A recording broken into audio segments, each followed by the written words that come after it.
Joining us this week to talk about the best ways to reform the Public Regulation Commission and whether the governor's office should appoint the state's chief public defender, editor of the website Capitol Report New Mexico, our friend Rob Nicoleski is back. Principal of the Garrity Group PR, Tom Garrity, rested and ready after handling media duties for Balloon Fiesta. Sort of rested. It's busy. A PR man himself and former U.S. Commerce Department official Jamie Estrada is back, and editor-in-chief of the New Mexico Law Review, Sophie Martin, our regular. She's here. Let's have you two, you meaning Sophie and Rob, start. I've got a question, Sophie. Tell us quickly why it's necessary to amend the Constitution sometimes in the lifespan of a state. And then, Rob, if you can pick up on that and talk about why sometimes overreach could be a problem and some cautionary moments. So speaking in general, the way that our laws are set up, the Constitution kind of rides over every other law that we have. So it articulates broad principles, and in some weird places, the New Mexico Constitution gets very sort of fine-tuned in terms of what it's looking for, and that's true with the PRC. The PRC itself, the Public Regulation Commission, is included in our Constitution. Now, under the Constitution, we have our statutes, the laws that are enacted by the legislature and that are signed into law by the governor. Those laws have to kind of comport with what we see in our Constitution. So what happens in a situation like the PRC with the 3 amendments we're seeing there is previous legislators, previous voters felt that it was necessary to put the PRC into the Constitution. Generally when that happens, it's because they don't want legislators fiddling with it from year to year. And so they kind of safety it up there in the Constitution. What that means, though, is that if we need to make significant changes, as many people believe we need at this time to the PRC, it takes a process in which legislators in both the House and the Senate vote, and then it goes out to the general election, to the general population. That's quite the hill to climb when you think about it, and purposefully. Well, yes and no. If I can just add one more thing. I mean, in some circumstances, we may find like it's very difficult to get past that burden of the legislature. But in some cases, what we see is the legislature says, we don't know, or we don't want to make the decision ourselves, let's pass it to the voters. What can sometimes happen then is the voters are like, well, my legislator likes it, even if your legislator didn't really care. My legislator likes it, so I'm going to vote for it too. So sometimes things can actually sort of climb that hill to what you're asking Rob about, that may not have been as fully vetted as maybe they should be. I like the way you added that in there, because that's important, and because Rob, it's not unusual, we see this in other states, but certainly a little bit here, people gin up reasons to change the Constitution all the time. Get a big statewide initiative going. Flag burning. Whatever it is, right? Get a lot of signatures, all that kind of thing. So, that system Sophie's talking about, that fail-safe, where can we go right or wrong with that system? Well, you got to be careful because, just as Sophie pointed out, all the hurdles you have to go through, the state legislature, the electorate then has to approve it. So let's say you amend the Constitution and it turns out it was a bad amendment. It just didn't work, or it's expensive, or whatever. Now you have to go back to the state legislature, get the state legislature to approve it, then send it back to the electorate again. So if you get a bad amendment in there, it's difficult to undo the Constitution. That's something you have to keep in mind. And then related to that is a lot of times these amendments cost money. Right, that's a very good point. Jamie, let's start with the first one, what expanded the Judicial Standards Commission from 11 members to 13. This would seem, again, like a lot of these things, it seems on its surface, okay, it's a no-brainer, more eyes looking at these things. They have to look over judges and other people. Good idea, bad idea? Does it decrease a burden, increase a burden? What happens here if we actually do this? I don't know. I actually don't know where this one came from. I've been trying to do some research on this one and see who's opposed and who's for it. Likewise, it seems to me that the newspapers are endorsing this proposal.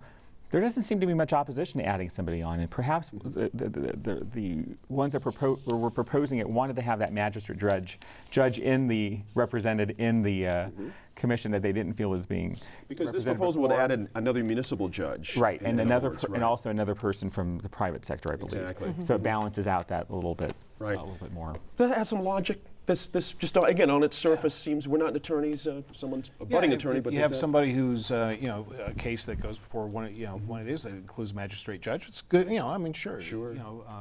Judged by a jury of your peers, and why not a group of your peers? So it seems to make sense. But it's one of those that I kind of wonder what happened the first go around that they didn't include this to begin with. So. It almost sounds like, again, not being fully versed in legal issues here in the state, like there's a problem here maybe we're not aware of in the general public. Like something's trying to be solved here that we perhaps are not quite there. But the Journal did endorse, and other people too, like you mentioned, so it's interesting. Let's go to the second one, the PRC. There's actually the next 3 amendments, as Sophie mentioned. I want to go back to Sophie for you for the first one, which would be amendment number 2. It's interesting when you think about all the different scandals and things, so let's start in a very general place. Are we in a good place to be looking at PRC now? Is it too hot? Are we too emotional about it? Are we going to make people pay for Jerome Block Jr.? I think it's a great time to be looking at it because people are emotional about it. For once, our focus is on the PRC, and I think that we sort of sit around this table every year and bemoan the fact that people get elected to the PRC without really being fully vetted by the voters. Voters just kind of, okay, that guy, that lady. So I think that the time is now, because if we don't do it while we're concerned about it, while we're worried about it, it may not happen. The other thing I will say, though, that has been a real impetus to this is that Think New Mexico came out with a huge report last year making specific proposals as to how to change the PRC in terms of qualifications of the members, what the PRC should oversee, what it should not oversee, and that's what we're seeing in these 3 amendments, is the rollout of the Think New Mexico proposals. Specifically, Rob, to the qualifications that Sophie mentioned, that is a stripped out. Currently very. Right. Yeah, basically, you have to be 18, citizen of New Mexico, and write with your right hand or your left hand. No, not a felon, which lately has been tough. Has been tough for this body. I know, exactly. So yeah, But interestingly, this is the one that gets the most attention. We talk, well, depending on who you are. Your sense of this, is the time right for us to talk about this? We've talked about this at this table for 2 years. It's a bipartisan thing. Republicans and Democrats, this thing sailed through. The only snag they had was there were some.